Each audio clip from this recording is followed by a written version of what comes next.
మొదలు పెడదాం. ఆ రోజు స్టార్ కి మా చేతిలో శుభకాడు పడింది. ఒక్క దెబ్బకి ఆడ బాడీలో నుంచి గ్యాస్ బయటకు వచ్చింది. ఆ గ్యాస్ వదిలింది నేను రా తింగరోడా.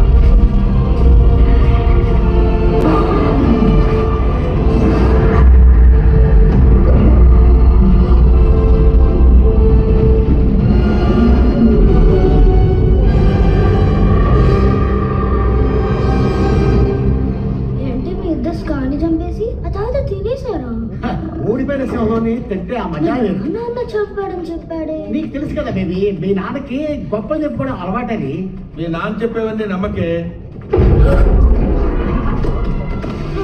నాకు భయమేస్తుంది. అమ్మా నాన్న కావాలి. నన్ను వదిలేశారేంట్రా? భయపడద్దు కియారా. నీకోసం ఒక పాట పాడమంటావా? మొదలు పెడుతున్నా మరి. 1 2. వద్దురా బొమ్మ, సినిమా స్టార్ట్ చేయగానే పాటలంటే పారిపోతాను. సింబా ఎప్పుడు ముఫాసా చౌక్ తానే కాలంలో ఏడుస్తూ ఉండేవాడు. మన పాట వినగానే లేచి డాన్సులు వేసేవాడు. ఎప్పుడు పడితే అప్పుడు పాడమంటే నా వల్ల కాదు. నాకు పాడాలని మూడు రావాలి. నీ కీచు గొంతు kesకొని ఎప్పుడు పాడేవాడు. గొంతులోనే ఉంది ధైర్యం. ఎవరు? ఇంకెవడు? ఆ రామ్గాడు. ఆడమే జోకులు అంటే విన్నావా? వాడు మన మాటలు విని ఏడ్చినట్టున్నాడు. ఏదో నిన్ను సరదాగా బకరా అన్నాం. ఏమనుకోకరా. తను రఫీకి తాత. రఫీకి తాత. తాత చిట్టి తల్లి ఎడం బాకమ్మ.